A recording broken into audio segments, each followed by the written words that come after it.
apakah betul Partai Golkar secara musda ya, musda apa ya? Iya. Itu mengusung Ibu Yuli Astuti kembali untuk mencalonkan diri menjadi Bupati Purworejo. Ya, untuk warga, khususnya warga Purworejo itu saya belum ada apa-apanya. Tempat inilah dulu saya adalah sebagai pengurus desa. Nanti kalau di pusat meninggalkan, tidak akan mungkin saya meninggalkan, dan saya tidak akan mungkin lupa dengan sejarah yang saya alami. Jadi politik ini memang betul untuk kekuasaan.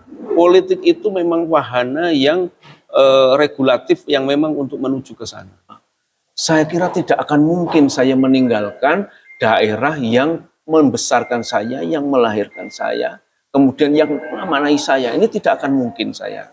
Kementerian atau Direktorat Pelindungan Kebudayaan itu jalannya itu sampai jeblok. Dan saya dengan Pak Ketua, Pak Dion Agassi ini, kemudian ada Pak Fran juga, Pak Yopi.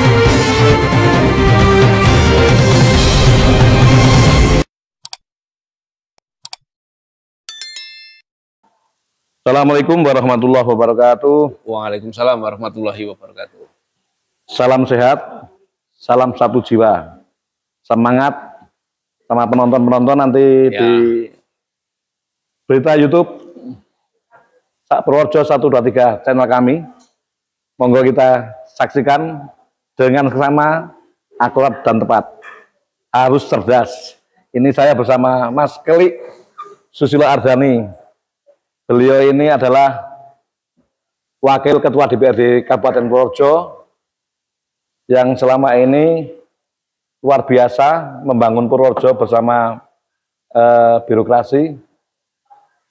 Ada hal-hal yang mungkin bisa beliau kendalikan. Satu contoh, beliau ini di anggota DPR bisa menjadi penengah dari segala penjuru. Nah, inilah sosok Mas Kelly Ardhani, seorang politikus dan begitu seorang negarawan. Selamat sore, Mas Kelly Ardhani. Selamat sore, Gus. Ini Mas Kelly Ardhani, mohon maaf, saya terlalu lancang berbincang-bincang dengan panjenengan ini. Ini pas panjenengan reses, kita susul, kemudian langsung podcast. Nah, hari ini yang saya tanyakan gini, tentang sosok Mas Kelly di Partai Golkar dulu. Kalau tidak salah dulu menjabat sebagai sekjen ya. Iya. Sekretaris DPD Partai Golkar Kabupaten Purworejo dan kebetulan sekarang menjadi Wakil Ketua DPRD Kabupaten Purworejo. Padahal Purworejo ini kalau saya melihat panjenengan adalah orangnya itu orang-orang Purworejo mengatakan bahwa Pak Mas Kelly Ardhani seorang figur yang bisa ngomong sana sini atau dari temannya sendiri atau dari masyarakat, itu selalu menjadi penengah. Padahal panjenengan masih dibutuhkan di Kabupaten Purworejo, hingga sekarang kok ini langsung ke DPR RI menujunya ini. Bagaimana kronologinya ini loh? Kok bisa langsung ke sana? Ya, terima kasih. Assalamualaikum warahmatullahi wabarakatuh. Terima kasih Gus Takim, ini kita itu sudah bersahabat sejak dahulu kala. Oh iya. Ya, tapi kalau tadi Gus Takim ini ngendiko banyak tentang luar biasanya saya. Sebetulnya saya belum ada apa-apanya, Gus Takim, untuk masyarakat, untuk warga, khususnya warga Purworejo itu saya belum ada apa-apanya. Karena apa? Karena merasa saya bahwa apa yang saya persembahkan ini adalah sebagai tugas kami. Yang pertama sebagai warga negara. Saya mencoba sebagai warga negara ini, apa yang bisa saya persembahkan untuk daerah saya, ya inilah yang mampu kita lakukan. Itu yang pertama. Yang kedua, ya tentu saja kalau saya kemudian di organisasi, memang saya dari organisasi itu dari tempat ini juga, Gus. Karena apa? Tempat inilah dulu saya adalah sebagai pengurus desa di Golkar. Kemudian saya di Angkatan Muda Partai Golkar di kecamatan ini, di Kecamatan Butuh. Maka saya tidak bisa meninggalkan reses ini dengan warga atau tokoh-tokoh masyarakat di sini. Saya tidak akan mungkin meninggalkan itu. saya tadi ditanya juga, nanti kalau di pusat meninggalkan, tidak akan mungkin saya meninggalkan, dan saya tidak akan mungkin lupa dengan sejarah yang saya alami, karena saya berasal dari ini. Kemudian kalau saya kemudian ditugaskan di lembaga, ini pun juga berawal dari tempat ini menugaskan saya berbondong-bondong, tadinya saya tidak maju. Kemudian sesepuh-sesepuh yang tadi ada di sini semua ke rumah, pokoknya aku harus maju. Dan alhamdulillah saya diberi amanah. Kemudian tentu saja karena saya diamanahi di lembaga, ya saya melaksanakan sesuai dengan tugas pokok fungsi saya di lembaga. Nah, kemudian ada hal yang mungkin memang ditugaskan saya di kepemimpinan, khususnya pimpinan 2 kali, yang barangkali pada waktu itu karena saya itu dituakan, ya saya derek sebagai kader, baik ditugaskan itu sebagai anggota, maupun saya ditugaskan sebagai pimpinan, itu tidak boleh menolak. Maka sebagai kader adanya itu siap dan siap. Nah kemudian, kalau dipandang saya bisa membawa tadi Gus Takim ini kok penengah, kemudian membawa lembaga, ya karena memang saya kalau sudah ditugaskan, insya Allah apa amanah yang diberikan ke saya laksanakan dengan semaksimal yang bisa kami lakukan. Nah tentu saja ya dengan belajar, dengan mendengar, kemudian dengan memperhatikan apa yang jadi keluh kesah masyarakat, itulah yang bisa kita lakukan. Itu salah satunya yang mengilhami kami, mengilhami saya pada waktu saya duduk di lembaga. Saya juga masih harus belajar banyak. Karena apa? Di sana itu ranahnya itu selalu sangat cepat perubahannya, sehingga apapun regulasi di pusat, saya harus menjabarkan di tingkat sini, saya harus membaca lagi, kemudian saya harus menerjemahkan untuk kegiatan kelembagaan. Saya kira itu. Kalau masalah sebagai penengah, wah Gus Takim ini menilai saya mungkin belum sampai ke situ, ya. Pak Takim. Ya, Pak. Saya kan melihat panjenengan dalam tugas sehari-harinya, ya. Mungkin teman-teman semua tahulah sosok Mas Keli itu seperti apa. Dan ini kebetulan Mas Keli ini reses di daerah Butuh ya, Ngandong. Nah kebetulan di gedung koperasi. Ya. Terpaksa kami memang dari Projo meluncur ke sini Pak Keli. Siap. Ya. Muncul ke sini. Ya. Terima kasih. Hanya ingin panjenengan, ngobrol dengan panjenengan. Ya. Nah saat ini nun sewu Pak, panjenengan setuju nggak dengan kata-kata kalimat dari saya bahwa sebuah politik itu adalah sebuah kepentingan, di mana saat kepentingan tercapai dan setelah itu dia meninggalkan. Setuju enggak pendapat saya? Saya kira kurang sependapat. Ya. Terus terang aja, Gus. Jadi politik ini memang betul untuk kekuasaan. Politik itu memang wahana yang regulatif yang memang untuk menuju ke sana. Ya. Kemudian dalam arti meninggalkan ini konteks itu adalah dalam sisi fisik mungkin ya. Tetapi dalam sisi kelembagaan tidak akan mungkin kita meninggalkan itu.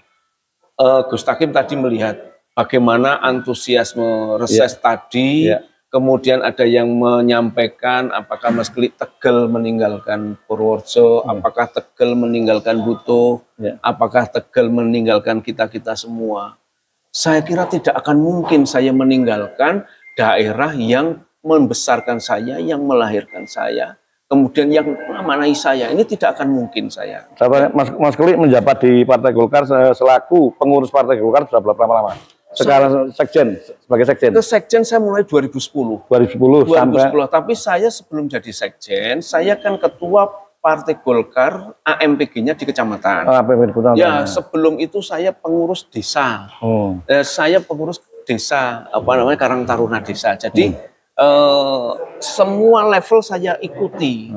Alhamdulillah Gus, ini saya di desa pernah saya lakukan, di kecamatan saya pernah ditugaskan, di kabupaten saya ditugaskan, di provinsi saya juga wakil ketua umum MKGR Provinsi Jawa Tengah. Kemudian di tingkat nasional, alhamdulillah saya sebagai wakil sekjen Asosiasi Dewan Kabupaten seluruh Indonesia yang jumlahnya 17.000 itu di seluruh Indonesia.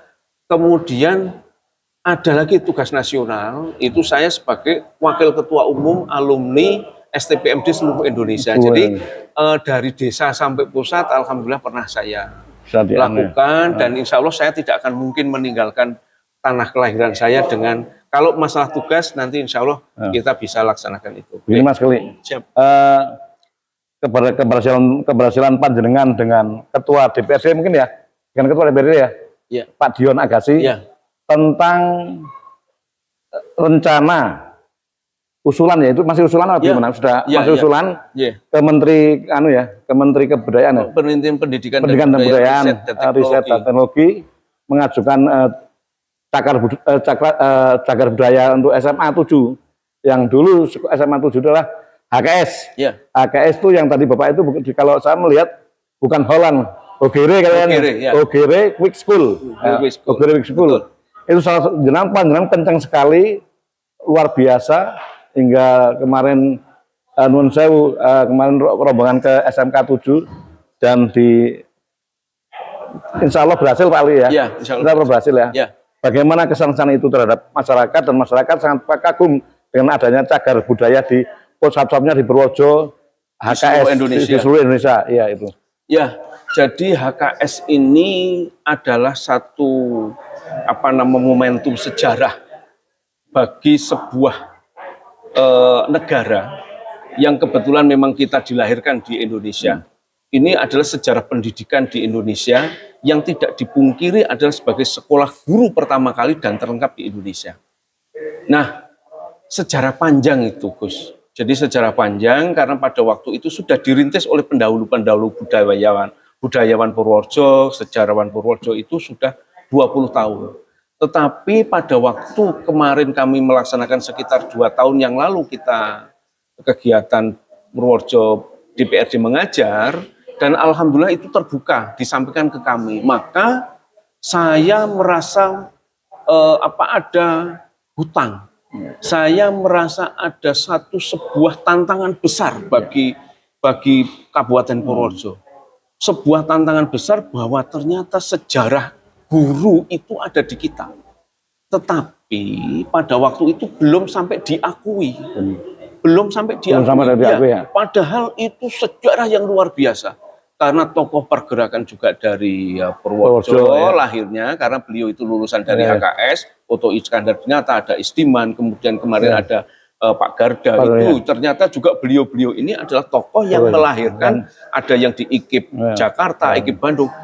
Nah, tugas besar dan hutang saya, kalau ini tidak kita wujudkan, saya pertama, sebagai warga masyarakat, saya harus bisa, saya menjadi tantangan, saya harus bisa mewujudkan bahwa ini adalah sejarah Purworejo. Sejarah guru di Purworejo adalah ini. Yang kedua, saya di lembaga. Oleh karena itu, sebagai tugas juga di lembaga, saya ya otomatis lah apa yang bisa saya lakukan di lembaga. Oleh karena itu, saya mendorong pemerintah kabupaten melalui sejarawan itu, kemudian lewat dinas kebudayaan, Dikbudnya, kemudian saya minta juga ke TACB nasional, kita lewat ke TACB daerah, TACB provinsi, karena ini sudah dilewati. Nah, dari situlah mungkin kalau saya boleh menyampaikan, Gus, kementerian atau direktorat pelindungan kebudayaan itu jalannya itu sampai jeblok kami lewati. Karena apa? Karena itu memang terus kami lakukan ke sana. Tidak patah semangat, apapun yang menjadi syarat kita penuhi semua, terus tidak berhenti. Nah, saya dengan Pak Ketua, Pak Dion Agasi ini, kemudian ada Pak Fran juga, Pak Yopi, ini juga sama-sama kita berangkat ke sana. Tetapi memang ya ini harus supporting terus menerus. Jadi tidak ada yang kata patah semangat, kemudian kita lelah, tidak ada itu. Nah, inilah itu. Salah satu ini salah satu keuletan Mas Keli Ardhani ini yang memperjuangkan, yang ikut andil memperjuangkan agar HKS situs di cagar budaya di SMK 7 sekarang diakui di Indonesia sebagai situs cagar budaya nasional. Dan insya Allah nanti tetap ada lagi yang ke depan tidak hanya di nasional, untuk narasi itu bisa juga sampai ke internasional. Nah, inilah tugas kita, Gus. Ini saya tanya di luar itu, Mas Keli. Tanya. Apakah Partai Golkar ini nun sewu? Kan sosok jenengan luar biasa loh, seorang politikus yang bijak, menurut saya yang bijak. Panjenengan orang bijak. Terima kasih. Orang bijak. Saya melihat panjenengan seorang bijak. Kenapa enggak langsung aja mencalonkan bupati di 2024? Ya, terima kasih Gus. Ini termasuk juga tadi pertanyaan pertama, kenapa saya di DPR RI. Iya, Ya. iya. Yang pertama tentu saja sebagai seorang kader ini mau ditempatkan di level manapun, Iya. kita itu harus siap. Iya. Karena apa? Tetapi juga harus ada satu mekanisme. Nah, mekanisme itu sudah kita lalui. Sudah kita lalui baik itu di provinsi, kemudian saya ditugaskan sebagai fungsionaris di PP Partai Golkar, itu sudah kita lalui semua. Sehingga pada waktu itu kami menyampaikan kepada teman-teman di kabupaten bahwa regenerasi ini juga penting. Regenerasi kader ini juga penting. Maka kami pun juga menyampaikan pada waktu itu, ini ada satu hal yang juga di level nasional. Kenapa itu? Karena memang satu sudah ada kader kita yang juga ada di nasional. Nah, tentu saja kita juga harus menambah itu. Kalau ini nanti konteks itu bisa kita kita tambah di tingkat nasional, kemudian bagaimana kebutuhan Purworejo, bagaimana nanti masyarakat Purworejo, kemudian bagaimana nanti tentang infrastruktur dan lain sebagainya. Kalau itu kebutuhan menurut saya, kalau itu sebuah generasi yang kader-kader, generasi yang muda-muda biar tampil, panjenengan tadi ngerti kan banyak kader-kader muda seperti panjenengan, Pak Imam Teguh Purnomo, dan Pak Heru Kusumo ya, dan masih banyak lainnya. Saya melihat kemarin saya juga ketemu dengan Bu Susilowati, apakah betul Partai Golkar secara musda apa ya? Itu mengusung Ibu Yuli Astuti kembali untuk mencalonkan diri menjadi Bupati Purworejo. Ya, saya menjawab yang tadi belum ya. Kenapa tadi tidak dicalonkan sebagai bupati dan lain sebagainya atau wakil bupati ataupun DPR RI? Ini sebagai kader tentu saya akan dimanapun siap, ya. Siap, karena kader ini penempatannya itu juga masalah sampai pada titik di DPR RI, kemudian di provinsi ataupun di eksekutif, ini semuanya dari DPP. Nah, kemudian pertanyaan Pak Takim ini tentang bagaimana Ibu Yuli, ya ini tentu saja pada waktu kita itu selalu